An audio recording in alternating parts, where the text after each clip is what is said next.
Good evening to all of you, and once again, a big thanks to Dr. Patta sir for this giving this platform. And I have to say that yesterday I read your morning musings. As usual, it was excellent, and you ended up by telling that you had some mild fever. I only hope that it was just to spice up the write up. Okay, so now today I have actually presenting a rare case. When I say rare case, what I want to mean is that you will see such case once in a lifetime, that kind of case. And I remember presenting this case a decade back at the Stanley Gut Club, which was routinely conducted by Professor Dr. Surendran sir when he was in Stanley. But I am sure that this case will be very interesting and useful for the LGS audience. Now, I have already posted the case. Probably Ilango has not seen that post, and I'll just reiterate the history. This patient was a 63-year-old gentleman who hails from Pondicherry. He started having chest pain. It's a mid-sternal chest pain that was radiating to the back. It was insidious in onset. Actually, the pain was a low-grade nagging type of constant pain. It was not severe pain at all. And before he visited our hospital 5 days before, he also started developing some kind of dysphagia and also pain during swallowing. He was running a very low-grade temperature, not amounting to sepsis. Now, this patient was, since chest pain was there, he was evaluated by a cardiologist at Pondicherry, and they have done all the relevant investigations, and they ruled out a coronary artery disease. And so next, what they did was they did a CT scan, which the pictures of which I have posted in the Facebook. And I'm sure the finding was very glaring. So I have to give this negative history for this patient. There was no history of any GI bleed in the form of hematemesis or melena. There was no history suggestive of any barogenic trauma. There is no violent wrenching. He was not an alcoholic, though he was a smoker. There is no history of any food bolus impaction. And there is no history of suggestion of any foreign body ingestion, no history of any corrosive ingestion, no history of any instrumentation in the form of endoscopy or any other procedures. So basically, what I want to say is this was a spontaneous esophageal, spontaneous pathology. There is no antecedent history. On examination, his vitals were stable. He was, I told you, low-grade temperature. Abdomen was soft, and there was no surgical emphysema. Both the sides air entry was equal. No added sounds, no crepitations. First and second heart sounds were normally heard. Now that was the chest X-ray. It was essentially normal, except that it was little underexposed film. And that was the CT image which I have projected in the posted in the Facebook. I'll read the findings so that we can take the discussion. Now, that is the CT of the chest showing a mediastinal window. And we can see there is a posterior mediastinal collection with air pockets in the region of the esophagus. You are not able to see the esophagus separately, and there are some aortic calcification. So that's another image I have posted. You can see it's a collection which is actually coming onto the left side of the aorta also, the collection.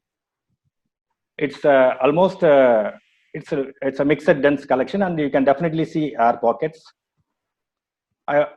We are not able to see the esophageal wall separately. So that's the CT images. Basically, it looks like a posterior mediastinal abscess, probably from the esophageal origin. And actually, this patient was referred to our institution, to the Department of Cardiothoracic Surgery. They, after seeing this CT scan done at Pondicherry, they referred the patient to surgical gastroenterology. And at this point, I will stop here and I will take the opinion from the panelist. What is the initial thought process what they think could be the problem and how to proceed further. Dr. Shankar, there is a post by one of the Yes, people sir. who are in the crowd. He thinks it is a spontaneous esophageal perforation, Bohrhaave syndrome. Okay, but there is no history of violent retching or that kind of thing. It was usually Bohrhaave syndrome is characterized by patient will have a violent episode of retching followed by chest pain, and everything will be. It's more of an acute and patient rapidly deteriorates, not like a patient who is having a problem for 20-25 days. And usually Bohrhaave syndrome, there will be a large collection in the pleural cavity. Somebody would have done an ICD, so that kind of stuff. So patient will quickly go into sepsis if patient has not been intervened. Yeah, that's of course that's a possibility, but there are a lot of points against it. So, should we wait for any more students to give their opinion? Sir, it can be spontaneous intramural hematoma. Okay. Spontaneous intramural hematoma. Okay. Air pockets? Ilango, Gautam, Ubal, opinions? Okay, what next? May I? Yes, sir. Yes, sir. I would think technically we should consider the possibilities of a periesophageal abscess following perhaps a silent perforation of the esophagus, maybe because of fish bone or something which most people don't even remember. Okay. Happened quite some time ago. Okay. He becomes symptomatic only when he develops infection, so which may be a few days later. Okay. Second possibility I may consider, though I can't see anything at all, there is a possibility that there is or was a paraesophageal hernia with some amount of stomach which has gone and must have got gangrenous, so slowly producing a picture like this. Okay. And okay. maybe an abscess which is tracking from little above, maybe some mediastinal abscess or something which has come like this. Okay. So what do you want to do next, sir? I think we should do a CT with oral contrast. You want to do a CT with oral contrast? Okay. Nice point, sir. Nice thought process. Any more opinion, Dr. Gautam, Ilango? You agree, or you want to add anything? Ubal? Shankar sir, I don't know whether I'm very clear, but I have not been in touch with upper GI, so I think I will be only a listener today. Okay. So you don't want to participate, but you are basically a very good surgical gastroenterologist. Okay. Shankar, chest pain and odinophagia, no? Yeah, Ubal. So could be an esophagitis, can be, as Bhaskar said, probably a foreign body, fish bone. Okay. Is a possibility. Second thing, any pill esophagitis, it okay. sometimes can perforate. And okay. the third thing is any diverticulum, esophageal diverticulum, it can perforate. Obviously, there must be some perforation in the esophagus. Okay. So. Sir, so you also want to do a contrast CT with a oral contrast, or you want to do anything else, endoscopy? Sir, contrast we will prefer gastrography. You want to do a oral gastrographin study? Yes, sir. Okay. So this patient, he came in almost in the middle of the night, and so we went ahead and did a oral gastrographin study. So oral gastrographin study, you can see the contrast filling the esophagus, and it is there is an element of obstruction at the retrocardiac segment of the esophagus, and that area where there is an obstruction, there seems to be some irregularity, something like a shouldering.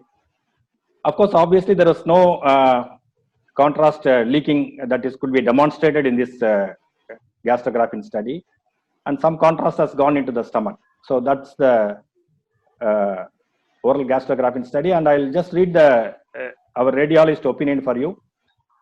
They have combined the gastrographin study as well as the CT done outside, and they have given the above features correlating with the CT findings is suggestive of a contained esophageal perforation, retrocardiac segment, probably secondary to esophageal growth. So that's the radiologist opinion. Open for discussion.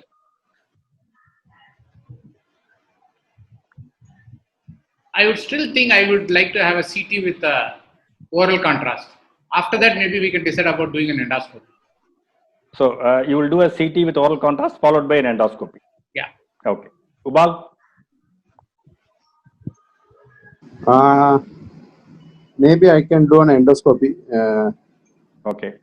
Knowing that it is a contained perforation, you should be careful not inflating using CO2 and other stuff. Okay. Anyway, surgical backup is there, and growth, I am not very convinced in that oral gastrography, but again, endoscopy, I'd go for an endoscopy. Okay. Dr. Gautam? CT with, as Bhaskar has suggested, CT chest with upper abdomen, oral and IV contrast. Okay. And endoscopy will follow the CT. Yes. Okay. So there is a difference of opinion. Dr. Ubal wants to go for endoscopy, and Gautam and Dr. Bhaskar wants to do a CT followed by an endoscopy. I think both are accepted.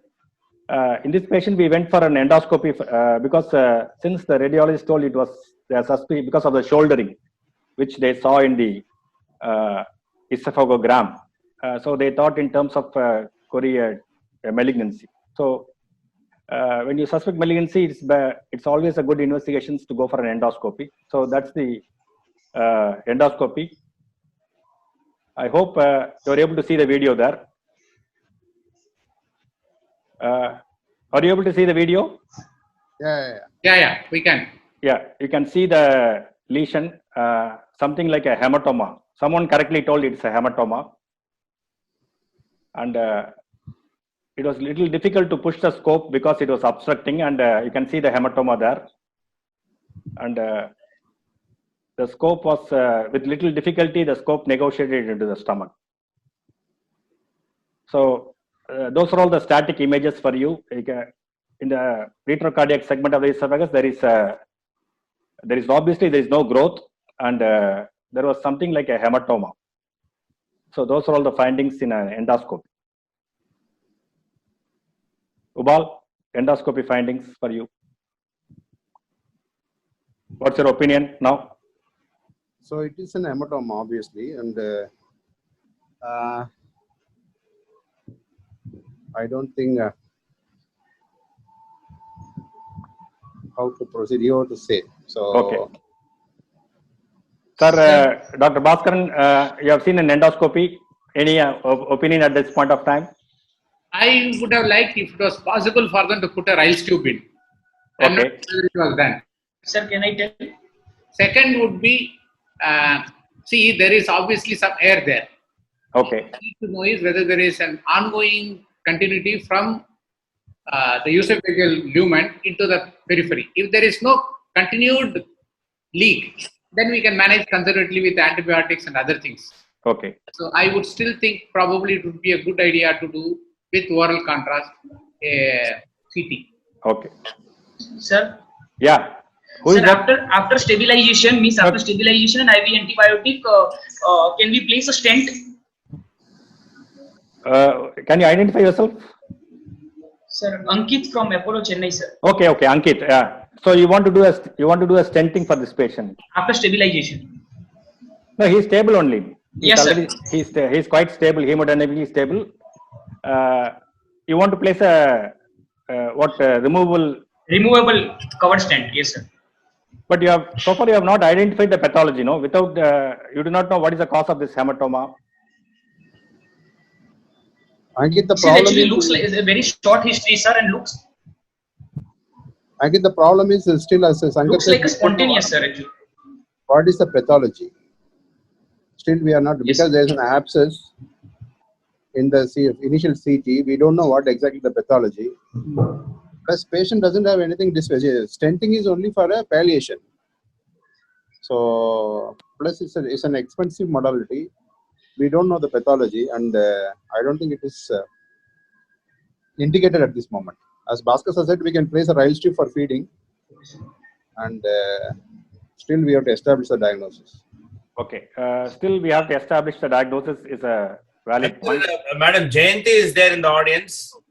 Yes, madam. Welcome, madam. How are you, madam? And I joined a bit late, so I didn't have the initial history. I'll follow you all, no problem. Okay, Ma'am, madam. I think you have to step in here. Shankar, you can go back to the images and come back to the endoscopy. No, it's okay. Just continue. I'll join. No problem. Okay, madam. Just continue. No, basically, this is a patient who presented with a mid-sternal chest pain of insidious onset Okay. that was radiating to the back, and it was a mild pain, constant in nature. Patient has been evaluated by a cardiologist, and coronary artery disease has been ruled out. And then they have done a CT scan, which showed an evidence of esophageal perforation, a localized collection in the posterior mediastinum. Okay. And a oral gastrographin study was done. I followed that. Yeah. From Okay. And after that, we have done an endoscopy, and we are able to see a hematoma there. Yeah, this I'm following. Yeah. Okay. Is it any mediastinal pathology, primary mediastinal pathology? That is it No. because he started off with a chest pain rather Yes. than difficulty in swallowing? Any No. primary pathology in the mediastinum that has infiltrated into the esophagus? Primary pathology means what exactly you are trying to tell me? Mediastinal tumor, because it started with a chest pain with radiation to the back. Yeah, that's correct. Okay. So I think Yeah, CT is available. yeah, we need a CT scan. Okay, now we asked for a full-fledged CT scan because the CT scan that done at Pondicherry was not a contrast CT, and that was we ordered for a CT scan, and actually I'll read the CT for you. This is the arterial phase. That's the cut at the level of the just below the carina. You can see the bifurcation of the trachea. There you can see the esophagus, which look at that level, esophagus looks fairly normal. You can see the lumen there. You can see the aorta there. Of course, there is on both the sides there is very, very minimal pleural effusion. And now this is at the cut at a lower level cut. You can see the retrocardiac segment. You can see the pulmonary veins there, and you can see that collection or hematoma, whatever it is, which is occupying the region of the esophagus, and it's actually coming and engulfing the aorta. So that's the findings. And actually, after asking for a CT scan, we went for a cup of coffee to the canteen. And as we were having our coffee, we received a very frantic call from the CT room. We were wanted there desperately. That's because of this particular finding. Because the aortic contrast was leaking into the abscess, so-called abscess cavity. So when they saw the aortic contrast that was leaking into the aortic, the abscess cavity, they immediately called us, and we went there. And the findings that you can see is basically this collection, posterior mediastinal collection, is having communication with both with the aorta as well as with the esophagus. The aortic communication is established by this contrast leaking into the cavity, and obviously the esophageal communication is established because of the air pockets there. And I'll show you another image. That's the contrast that was leaking into the. It was a very minimal leak only. There is no gross extravasation, and that's the reconstructed images for you. You can see the aorta there, and that's the contrast outpouching there, and that's the findings for you. So basically, we all know that this is not a case for a gastroenterologist or a surgical gastroenterologist, because now it is because basically this patient was referred by a cardiothoracic. Now we have to refer the patient back to cardiothoracic surgery because it's basically an aortic pathology. But very interestingly, how an aortic pathology has caused esophageal perforation or a microperforation is a very, very difficult thing to explain in this particular case. Probably the hematoma was expanding and it was eroding into the esophagus. But fortunately, it was not grossly fistulizing. If it would have fistulized, it would have been a catastrophe for this patient. So at this point, I want to take the opinion of the faculty. What do you think about this particular situation? any experience of dealing with this case, these type of cases? How old is the patient? 63 years, madam. He is hypertensive and a smoker. Yeah.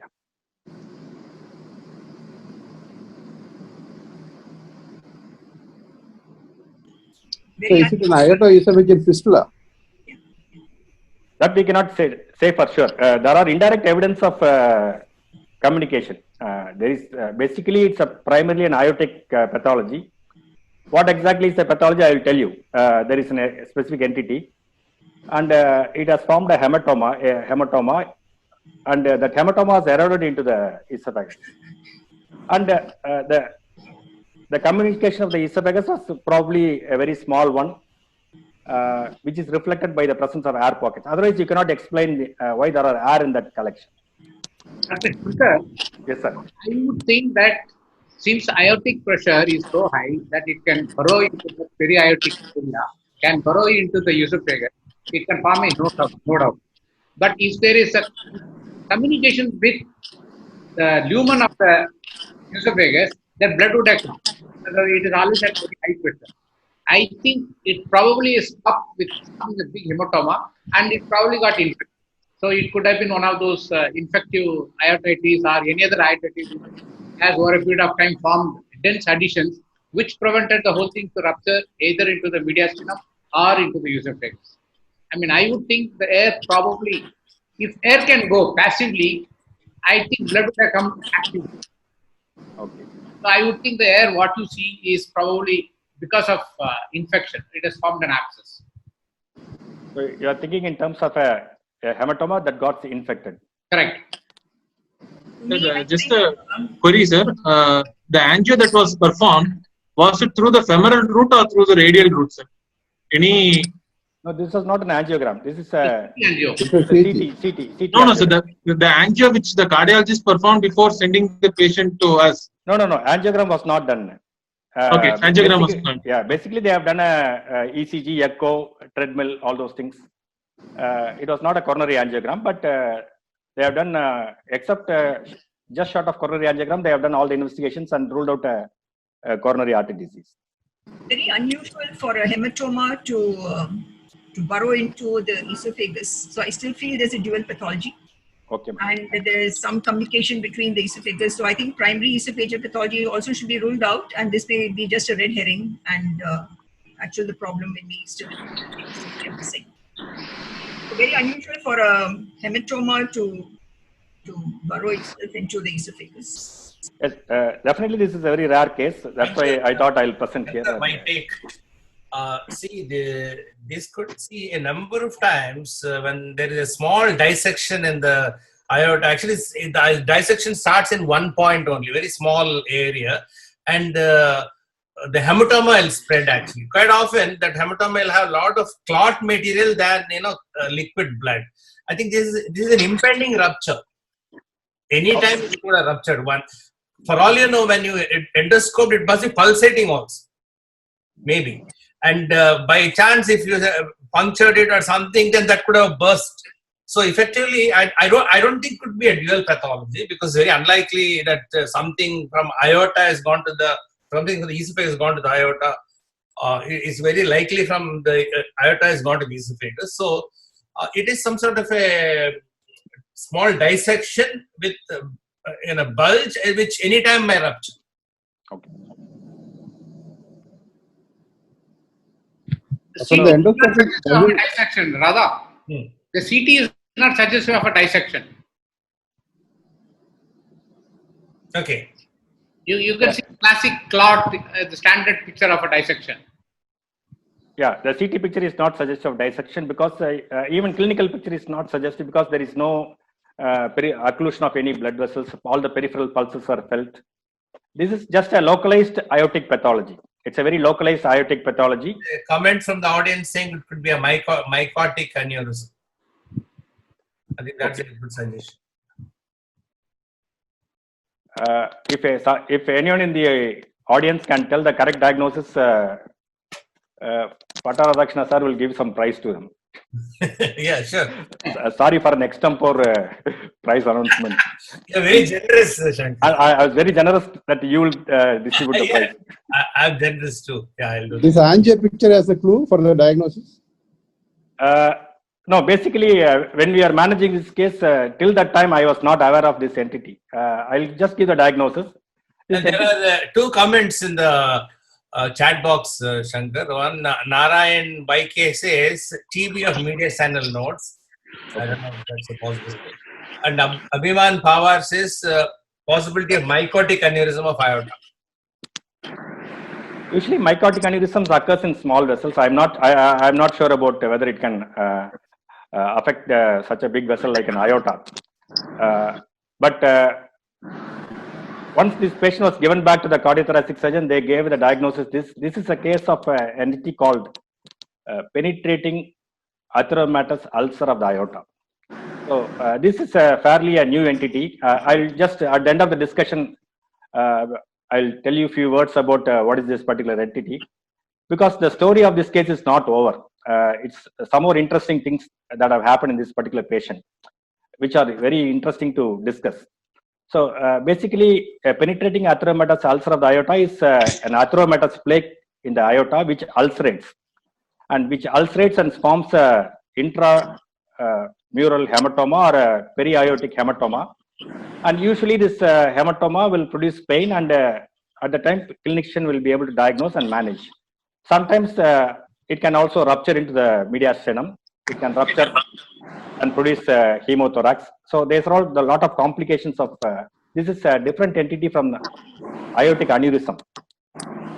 So this comes under one of the category of a broad category called acute aortic syndrome. There are 5 or 6 entities like dissection, all those things. So penetrating atheromatous ulcer of the aorta is one of the component of acute aortic syndrome. So that was the diagnosis the cardiothoracic people entertained, and obviously they took up the case for an emergency surgery. And all of you will agree with the fact that this patient should go for an emergency surgery. Nowadays, the endovascular interventions, I don't know whether this needed a surgery. You want to endovascular intervention? Okay. I'm not sure about that, sir, because this was nearly 10 years back. The case was managed, and this patient was taken up for emergency surgery. And I'll just show the photograph which was given to us by the cardiothoracic surgeon. They have managed this particular problem by putting an aortic graft, bypassing the because it is a localized disease of the aorta. So they just bypass this area by putting an synthetic graft. You can see the graft there and connecting the proximal and distal part of the aorta. And that was the treatment that was offered to this patient. And at this point, I want to take the opinion of the faculty. Do you agree with this particular treatment, or you want to do anything else? Of course, Patas has suggested about endovascular grafting. Any other thing? Actually, Shankar, strangely, the graft is some sort of angulated. Can it be straight? Yes, sir. It is angulated, but I mean, we are not competent technically to comment about Okay. that, but that was done. On the esophagus, that's a very. No, this looks like a kind of bypass, but what about the diseased aorta? We don't know. That will be left behind, like in an aortic aneurysm. Whatever disease area will remain in situ. That would have been got excluded because of the graft. They would have excluded that part of the aorta, diseased aorta, with the graft. Any other comment? Dr. Shankar, was there any access there? Yes. Obviously, that's a point I want one of you to raise. There was no abscess, but there was, but they didn't look for a esophageal perforation or a pathology there. They just got to that area. They gave a wash and they put this graft and came out. Now that's the point, very important point that Dr. Boston is trying to flag in this particular moment. What was done for the esophageal so-called perforation at that point of time? That's why I asked whether are you happy about this particular treatment, or you would have done anything else as a adjunctive procedures to this? Shankar, recently, I think last maybe year or two, I had an opportunity to scrub with Dr. Bashi on two occasions, where one is, of course, the case was more or less similar to what you had shown, and another one is after a graft, the whole thing got some pus collected, got infected. So both the times, he called me to mobilize laparoscopically the omentum to bring it to the chest and wrap it. Okay. And both the times it worked actually. Okay. Remember, Gautam? But did you have frank? Did you encounter frank infection at that point of time, or it's a prophylactic? Actually, no. The second case where a graft was there, the anastomotic site was leaked and it formed a collection, got a communication to the esophagus. We closed the esophagus, put an omentum, and there was pus actually, which is not getting corrected. But do you think when you have a perforation of the esophagus, is it wise to put a graft? Number one. Number two, are you happy about just a closure of the perforation and keeping a momentum in, or you will go for more aggressive procedures like say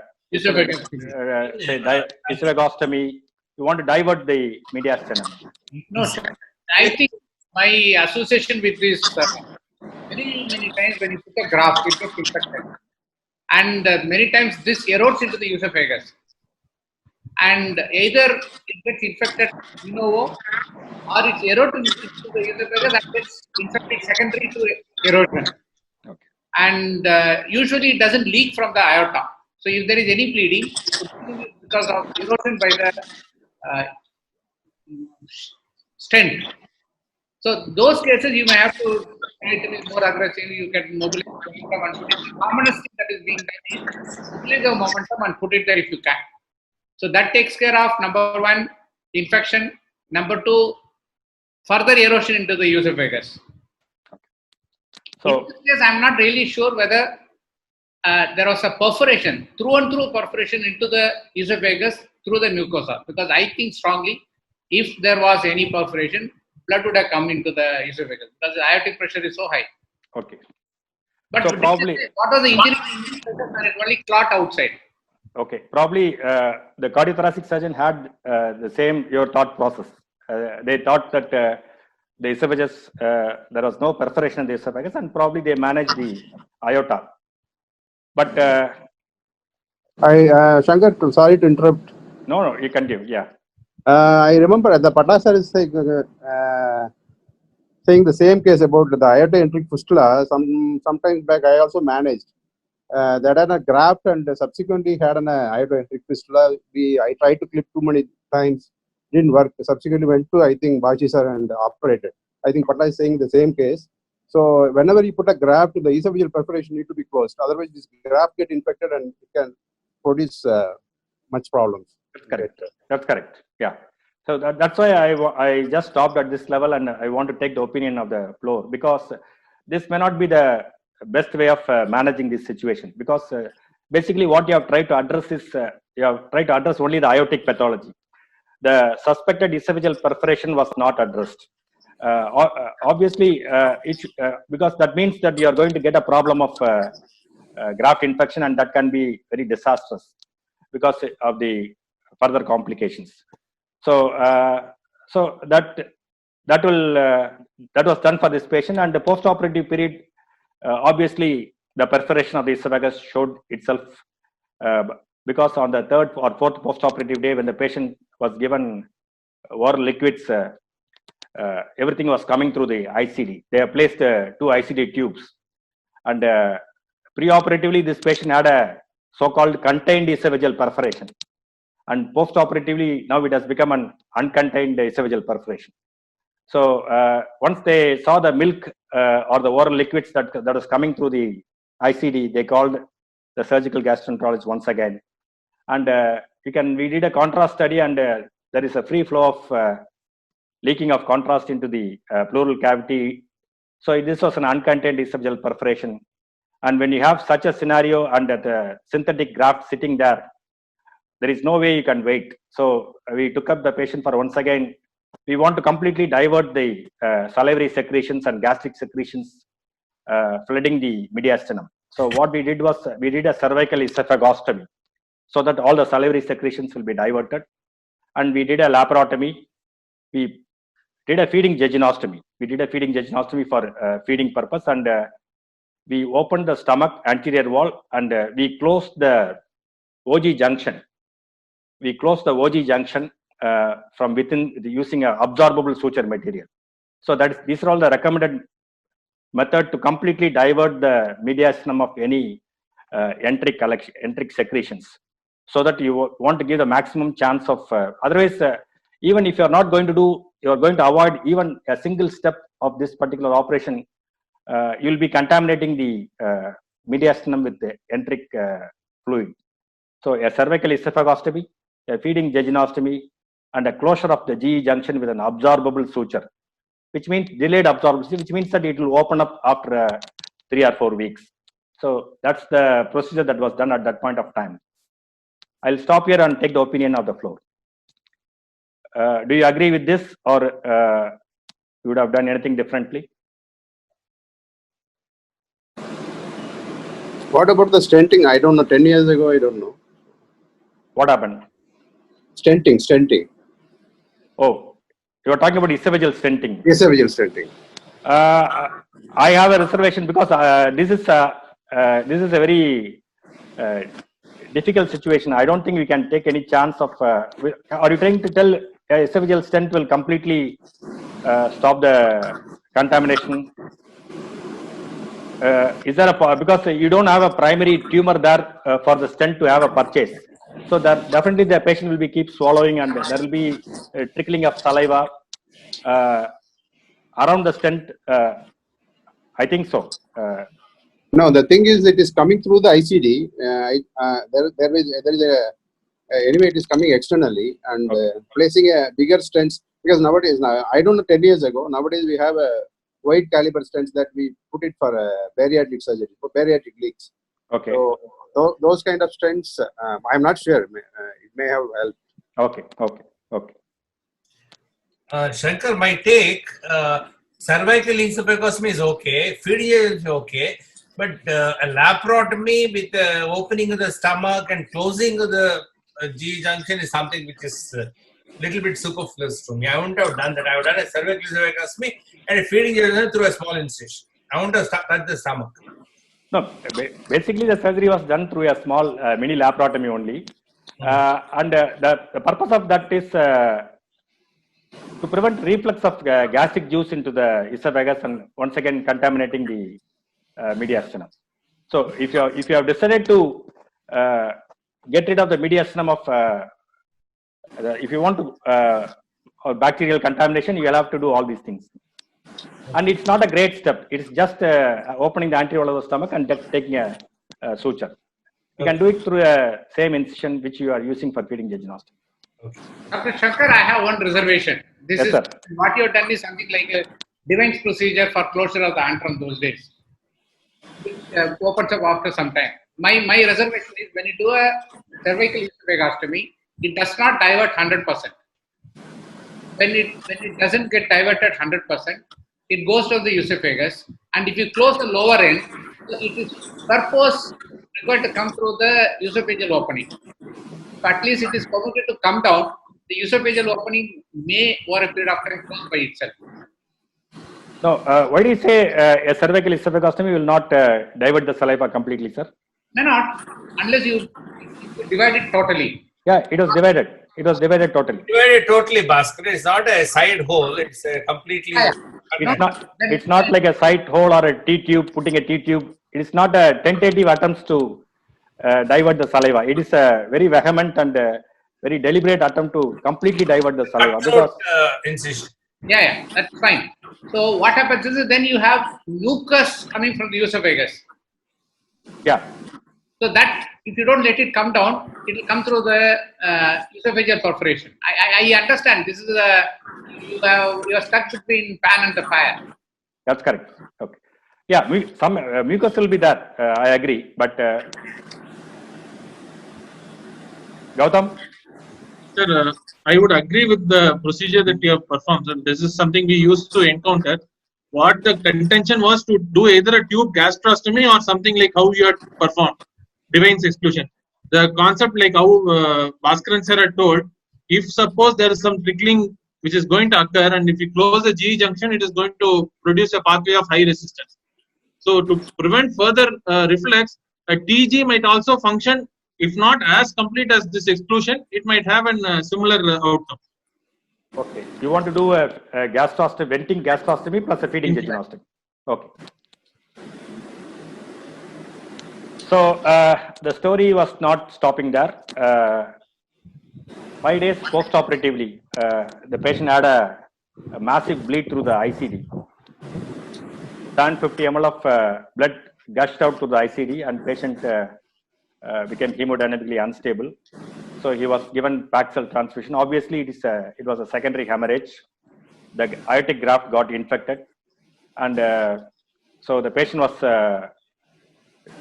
taken up for an emergency surgery. And I was not aware of I was not aware of how to salvage these kind of infected graft in the aorta. I just want to know, do you have any idea, Dr. Bhaskaran, Dr. Gautam, Pata sir, any idea how do they salvage these complications? This is if I'm not wrong, I think whenever there's a infection present, the preferred method is extra anatomical bypass. Excellent. So yeah. In this scenario, I thought that was not even first place they should have done for an extra anatomical bypass. Very good. So that was a excellent answer and correct answer. So when you have an infected graft in the aorta, you have to remove the graft. And once you remove the graft, how are you going to supply the blood to the abdomen and lower limb? Because the aorta is completely closed. So they do what is something called as an extra anatomical bypass, which means that they do a axillo bifemoral bypass.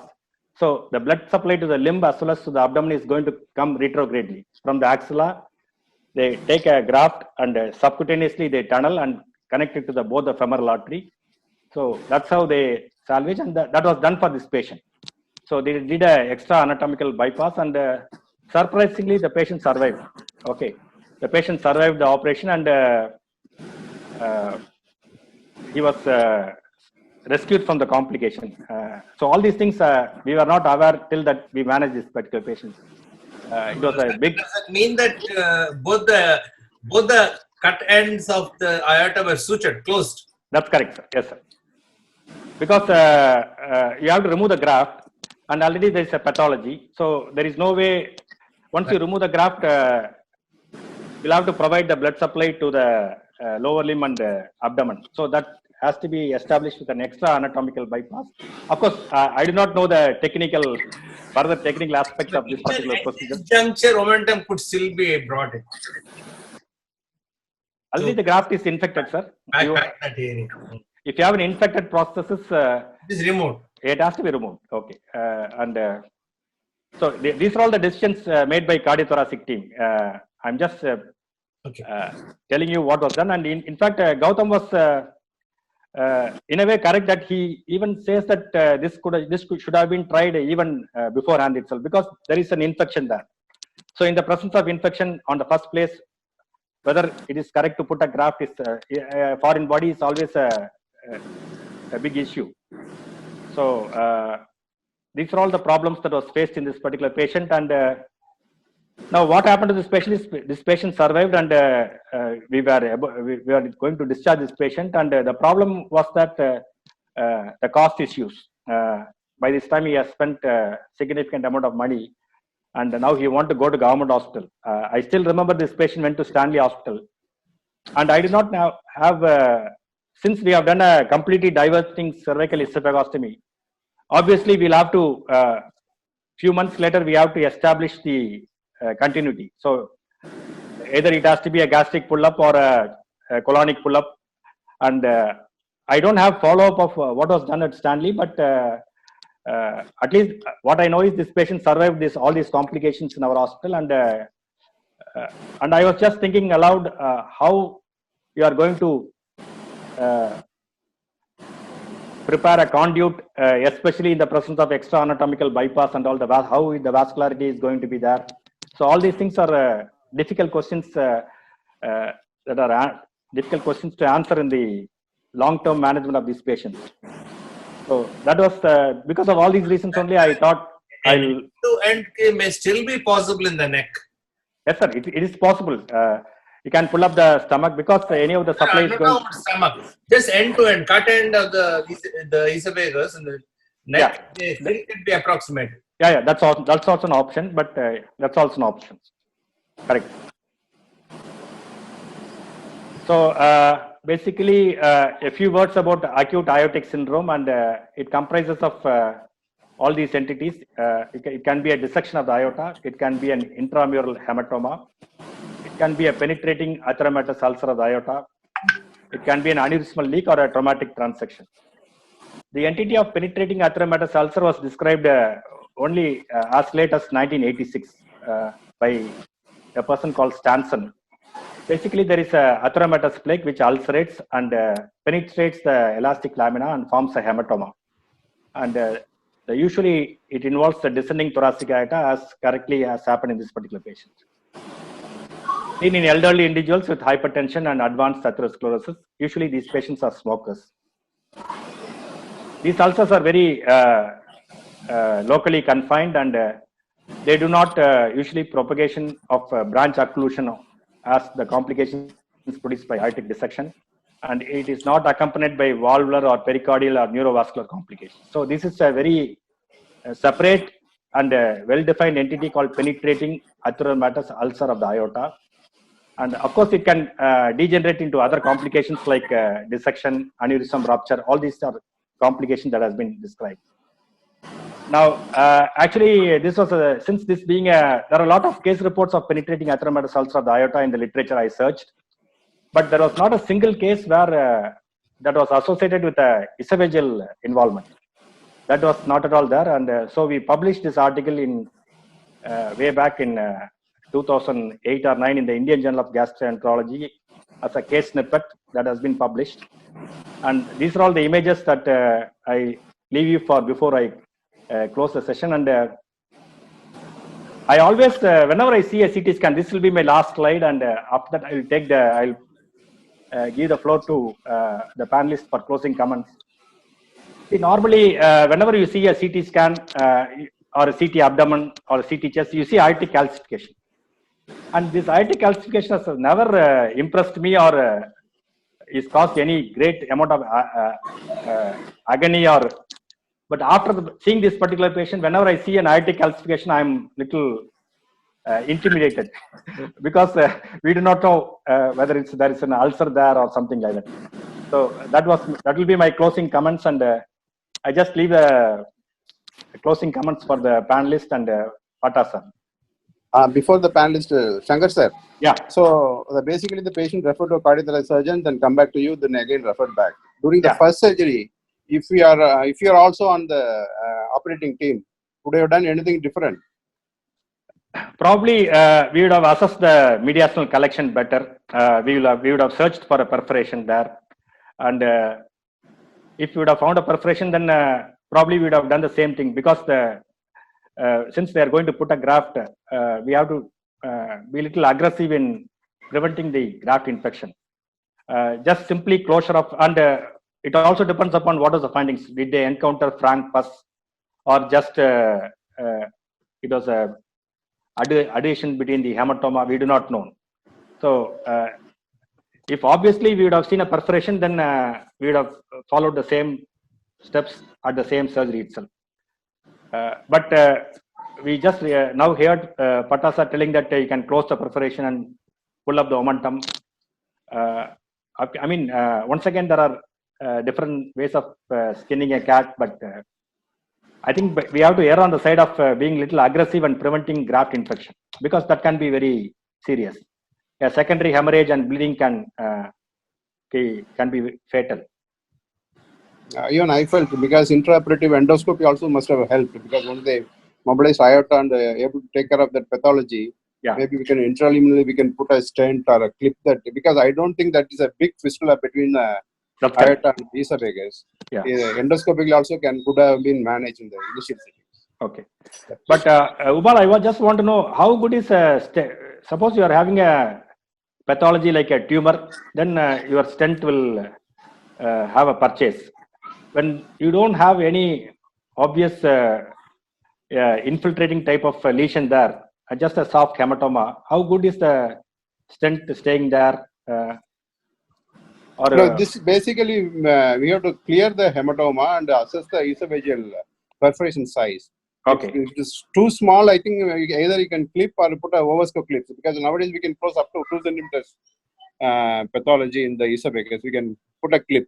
Okay. And that is also possibility. I think in this case, I think that would have been a easier option. Actually, now retrospectively, I think that is definitely an option. Intraoperatively, after they have cleared the hematoma, you could have done an intraoperative endoscopy and you could have put a stent. Definitely, that would have been an option. See, such rare cases we see once in a time, and that's why I thought we have to present this, and so that because you do not have great reference from your past experience, so we have to share our experience so that next time when we have a case, we'll have at least some references to fall back and take correct decisions. That's very important. Excellent, guys, Dr. Shankar. Thank you, sir. Whatever was done, I think it was done at the time, at the best available options. Yes, sir. Whatever was chosen, see, it's always easy to be an armchair critic and criticize. But when you have to be in the field, like in Indian school, they used to have a board. You have gone through mud, sweat, and blood. The decision you take at that time is right. Theoretically, you can talk so many things, but at the end, you're selling the patient. I think it's a fantastic thing. Okay. Thank you. Madam Jayanti. Nice, very nice case, Dr. Shankar. A lot of learning points. Thank you, madam. Yeah, I think that chest pain was a clue that it was a dissecting aneurysm. That was a clue. Yeah. Only thing, you could not explain the hematoma in the esophagus, so that is the penetrating ulcer. So I think good learning points. Thank you, madam. Thank you. Thank you. Thank you. Nice case. Gautam, any comments? Yeah. Nice case, sir. I thought the points that were taken during the entire session was very valid. Even now they will hold good. Whenever we are dealing with any esophagus, it is not our duty only to look at the esophagus. We will have to look at the mediastinum itself. I think that is the most important thing we should take through it. And as suggested, whenever we open the abdomen, we open a patient, all the necessary gadgets or available expertise has to be utilized so that we assess the patient properly. I think those two probably will be the 2 key points I'll be taking away from this session. Thank you. Thank you. See, wonderful case, Shankar. Actually, Thank you, sir. it will go to the archives of Learning General Surgery, so people can look up at any time. It's going live in Facebook also. It will be very, very useful. But again, I think one small point I want to say finally is that in these sort of issues, every time a joint decision to be taken by cardiac surgeons and the GI surgeons. Something these figures, I think the GI surgeon should hang around even when the first surgery was done and the second surgery was done. Whatever. I mean, that's my opinion, because quite often that is not done. Okay. Thank you, sir. On that note, thanks everyone, and thanks Shankar for a wonderful case. Thanks Ubal, Gautam, Bhaskaran, Madam Jayanti. And the next case discussion will be on Monday. Okay, sir. Thank you, sir. Thank you so much.